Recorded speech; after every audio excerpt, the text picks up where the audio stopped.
Exobiology. Xenobiology. Exobiology.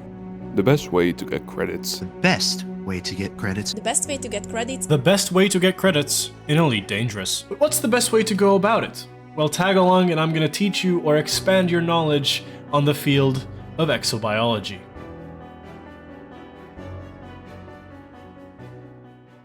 Before we get started, however, there's one small thing that I would like to bring to your attention. Now, 99% of you are not subscribed to the channel, so if you could please subscribe, that would be amazing. It would mean the world to me. But with that, let's continue with the video. Let's start with the basics. What exactly is exobiology? Allow me to paint you a little picture. So currently on Earth, we only know of the things that are on our Earth. We have no idea whether life actually exists outside of our Earth or outside of our solar system. We just don't know. Now, because Elite Dangerous takes place in around 3,300, quite a bit farther away than today, we have the opportunity to travel our entire galaxy. Now, because of this, we discover that there are several other biological phenomena and several other life forms outside of our planet. And because of this, we want to investigate. We want to go there, we want to scan it, we want to make sure we understand what these biological things truly are. And this captures the essence of exobiology. It's exactly this, scanning and understanding the biological data that we have in other parts of our galaxy. So in simple terms, you discover the galaxy, you scan some stuff, and you sell it for credits because humankind wants to understand what this biological stuff around us is. Now, the reason this is the most lucrative thing that you can do in the game is because you can literally go out for around an hour and make let's say 300 million credits, literally really easily. Well, you do have to go farther away, but I'll get into that later in the video. But it is really simple to make money with this. Let's get into the gear that you're going to be needing on your exobiology journey. So first of all, you're going to be needing an Artemis suit, which you can find with this guy over here, or girl, whatever character will show up in front of you. Then you will need a decent ship. I recommend the Diamondback Explorer because it can actually jump really far, even unengineered, which is amazing, and it's really easy to maneuver. So that's an extremely big plus. These two things are literally the only things that you're gonna need because the Artemis suit has the scanner that you're gonna need, the bioscanner, and your ship already has the FSS scanner that you're gonna be needing to find these biological planet signals and these planet signals in new star systems that you're going to visit. Now, using the FSS scanner is really quite simple. You press Y and right bumper when you've arrived at your specified star system. I'm sorry, I do not know the keyboard keybinds, but you can find it pretty easily in your settings. You will see filtered spectral analysis, a whole lot of circles in the middle of your screen, and info on the top right. These are the most important aspects of the FSS scanner. The filtered spectral analysis will show you the different types of planets that you can scan in the systems. These will correlate with gas giants, water worlds, ammonia worlds, rocky bodies, ice planets, stuff like that. First of all, you're going to want to look around with your camera in the star system to see any purple blobs appearing. If the purple blob that you're currently on has a white circle, jackpot, you found a planet. If it has a dotted white circle, that means you have found a planet or a body, but the filtered spectral analysis isn't quite at the correct place. So just move that around a little bit, and if it turns fully white, then you can scan it. If you only see a purple blob but you don't see anything else, that means you have to move your filtered spectral analysis a little bit further to be able to find the specified planet type. Once you click on a planet or once you zoom in on a planet, you will see on the top right hand corner of your screen the info, as I said earlier. This will show you when biological data will be found, if it will be found, because it is not guaranteed, unfortunately. If you see biological 1, that means it's usually bacterium, which is not entirely good because it is extremely cheap, so you want to skip that. If you see biological 2, 3, or 4, or even more, then it's a better chance that you will find some pretty good stuff. However, I will leave a link in the description down below to an Excel sheet that I created, which will show you which biological signals correspond with which atmosphere type, planet type, or star type. Now, keep in mind that the star type is only a suggestion because there are way more star types that can contain, for example, rocky worlds or high metal content worlds, but I just put them there because in those star systems, it's the most common to find that specific planet type. So after you're done with this, now comes the really interesting part, actually visiting the planet. Now, once you're near the planet, you're going to start probing it. Don't forget to set your detailed surface scanner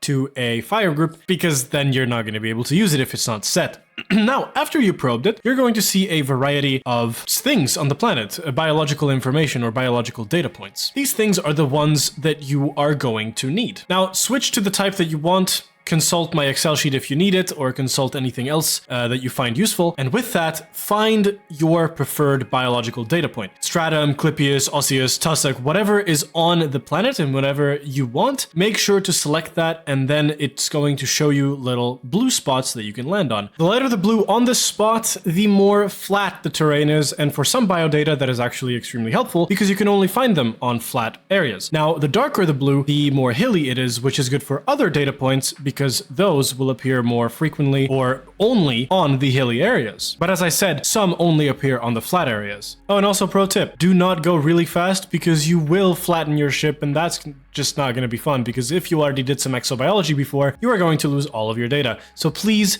please, please be careful. Don't go too fast because you're going to crash, and that's not going to be good for you. Now, once you successfully landed and actually found a good landing spot, unlike me in this very clip, you're going to want to get out of your ship by disembarking, and then the scanning can begin. Really, really easy. Press up on your D-pad and you're going to find the scanner that you're going to need with your Artemis suit. Be sure to have your Artemis suit equipped, otherwise you're not going to have the scanner. Go to the plants, scan them, consult my sheet for the minimum distance between the genetic samples because of diversity or whatever the hell. Basically, you're not going to be able to scan anything within a certain radius, so be sure to go a little bit further than you would think, and then you can probably scan the next biological data. I'm not trying to start like any conspiracy theory or anything, but the scanner looks a little bit like a Thargoid if you think about it. Kind of interesting. After you're done with everything, you're going to return to Vista Genomics and sell this data. It is literally really easy. Just click on the guy, you say, hi, I want to sell some data, and then you sell the data. Once you're done with this, you can rack in all the credits because you're going to get a lot of credits if you follow the upcoming sort of technicalities. So let's talk specifics. There are 3 data signals that are worth 19 million credits, and these are Stratum tectonicus, Tussock stigmacis, and Fonticulua segmentatus. I'm sorry if I butchered the names, I don't speak Latin, forgive me. So let's start with Stratum tectonicus. The planet type has to be high metal content, and the atmosphere type has to be either sulfur-rich, carbon dioxide-rich, or ammonia-rich.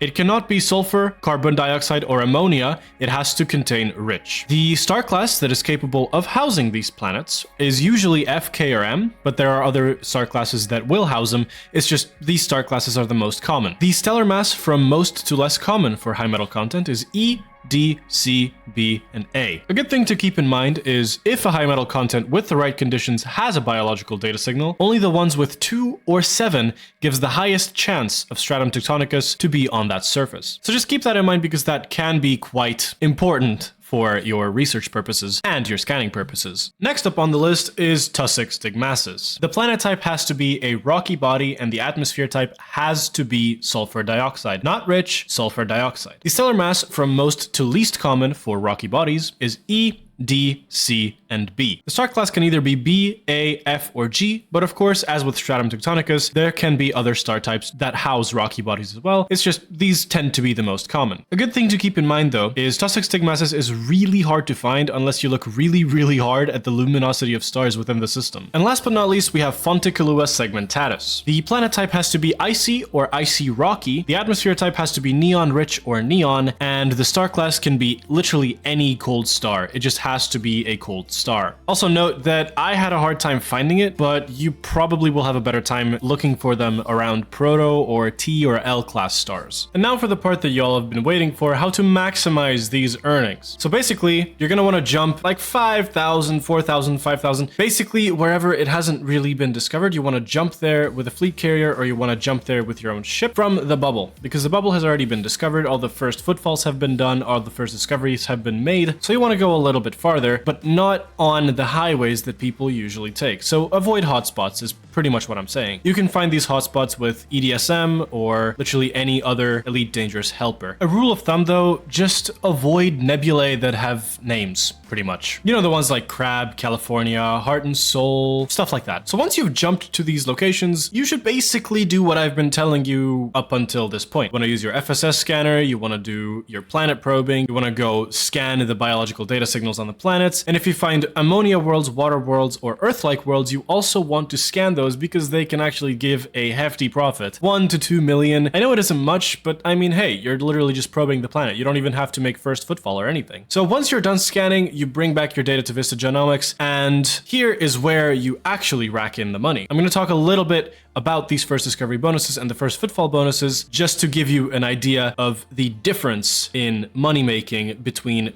staying in the bubble and going a little bit farther to actually have these first discoveries. Now, if you were to go a bit further where it's not really been, scanned or discovered, you would get 76 million credits of a bonus for the stratum tectonicus only. And then for the bacterium, you would get around 6.5. So combined, instead of that 20 or 21 million credits, you would be getting 103.5 million just because you went out of your way to go and do first discovery. 5x your profits. Come on, man. It is literally this simple. You go away where people haven't really been yet, and you get 5x the credits that you would be getting inside of the bubble. Go out there, explore, get more credits. You know what I mean? So just to recap everything that I've been saying in this video, you have to get a Artemis suit, you have to get a Diamondback Explorer or any other ship that fits your liking and is a good exploration ship. Do not forget to equip a detailed surface scanner. Very important, otherwise you cannot do jack. You can't do anything if you don't have a detailed surface scanner. Do not forget that. I forgot it several times, not a good idea. After that, you go a little bit further away from the bubble, or well, not a little bit, like 3, 4, 5,000 light years away from the bubble. If you have a buddy who has a fleet carrier, that's probably the best idea. I have one. He's an amazing guy. He helps me out a lot. He actually helped me with this video, so shout out to him, Commander Messiah Nippon. And yeah, then you just start scanning the systems, scanning the planets, probing the planets, and racking in all of the sweet, sweet credits of the unknown. And with that, my friends, you are on your way to become a multi-billionaire in Elite Dangerous. And now that I have sent you on your way to become an extremely profitable person in the game,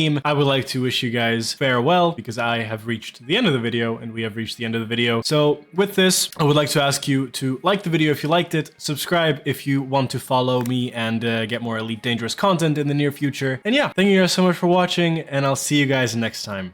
Bye-bye.